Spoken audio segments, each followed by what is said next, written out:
All right, listen, sharing can be extremely healing, and it's completely natural and human to want to share. It helps us vent and get out the stress. It helps us build connections and bond, but there's a time and place for it. And that's what we need to be a lot more careful about. I've overshared, and judging by the comments in my 5 things not to overshare video, so have you all. But the other common thing is that I can tell by all the comments, all of us humans have that desire and need to share. And we understand the value of it. We know how it can heal. We know how it can bond and help reduce stress. But it can't be done willy nilly, mindlessly. And that's when the oversharing comes in. We need to know how to do it properly. Let's talk about that a little bit. How do we know when to share? When is it safe to share? The benefits of sharing are very real. There's biology behind it. Your body's going to release oxytocin, the bonding hormone. It's going to reduce cortisol, the stress hormone. The desire and need to share is human and it's very important. I hope you guys aren't totally throwing away any kind of human bonds or trust in humans. Part of the oversharing, I'm going to admit it, it's my fault. It's not that the people I've encumbered with my sharing are always in the wrong. Sometimes when we're in an emotional state that's not very good and we're kind of emotionally bleeding, we spew things out and kind of emotionally vomit on people that are not prepared for it and don't deserve it. Not everybody is going to understand where you're coming from. Not everybody's going to be open to it. And frankly, we all need to have boundaries and be mindful of that.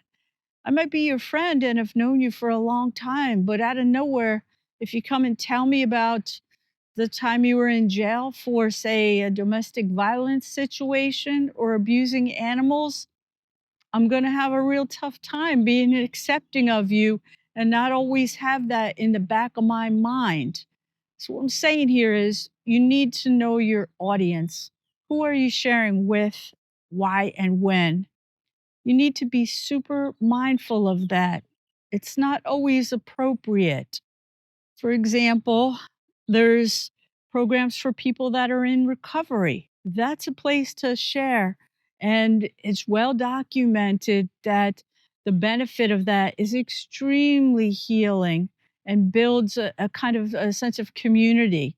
There's group therapy sessions. I've done group therapy and I found it more helpful than individual therapy. The connections and the validation and just learning I wasn't crazy going alone with this stuff, extremely helpful. Even religions use a type of confessional, some of them, right? Where you go and confess. There's some kind of an understanding that holding on to secrets is making you sick. And having the connections, getting that stuff out, it can help you master it, take control of it. And there's something to be said for that saying that we're only as sick as our secrets. Sometimes we overshare when we're starting out with new relationships and friendships, the desire to connect when we're all excited about this new person that we met. We end up wanting to bond and bond quickly, and we share too much and end up driving them away and putting too much on them that maybe they really weren't ready for and they didn't deserve, and it kind of wasn't fair to them. You know, we've all been there, we've done it, and it's from a good place, but it's not healthy. We have to be mindful of this. Just kind of emotionally vomiting on people when we're in a bad place, trauma dumping, it's not good.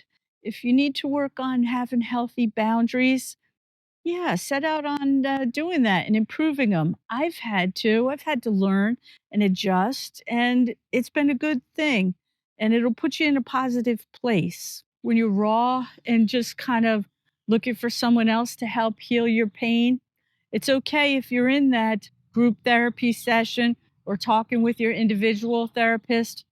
It's not okay when you're in the office or, just with a new friend or on a date or something.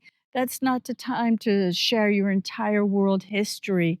It's just not. I know you're excited about the new person and the whole future, and you just want to be real tight with them and have the connection.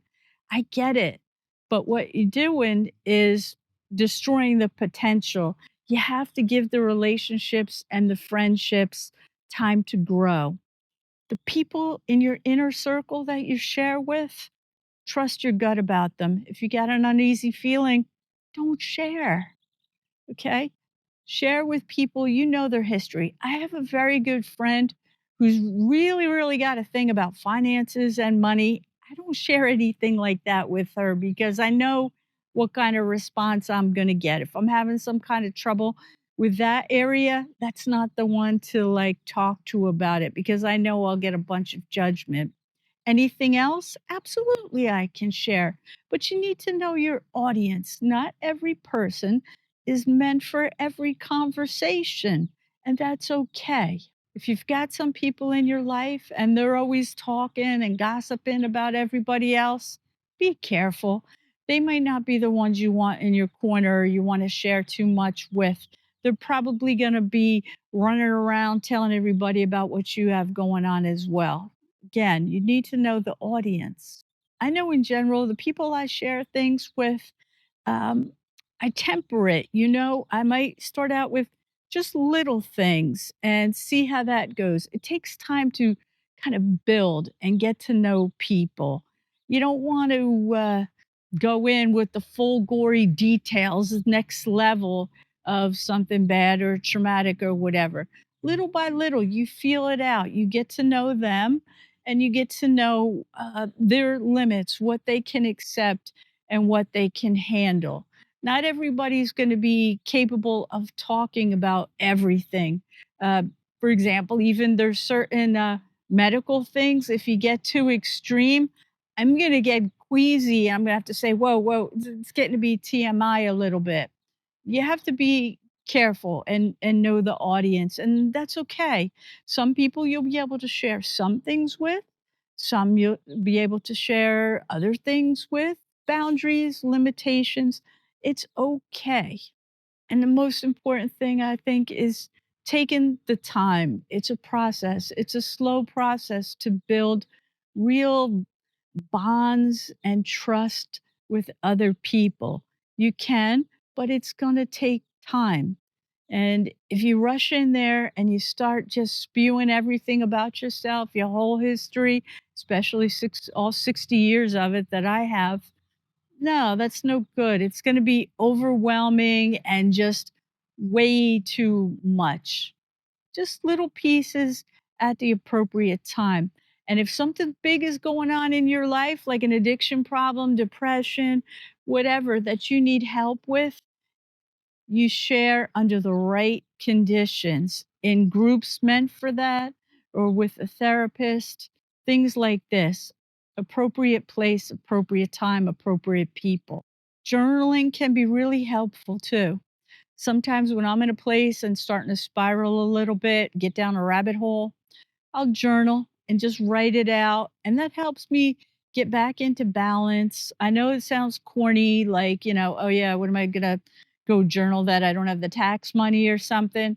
But it does help calm a little bit. It can help you process. It can also help you get some relief and de stress. So, in short, I guess what the message of this video is, and what I wanted to talk a little bit about was that sharing is natural. It definitely can be healing. I hope you guys all have a trusted companion or can find one if you need help with something. I told you group therapy has been a huge help to me, especially when I was younger. It's a lifesaver. I hope if you need anything like that, you reach out, get the help you need. Don't cut off all human beings. We're not all bad. And I do use my AI, but nothing can replace you humans. Thank you guys. I wish you all the best.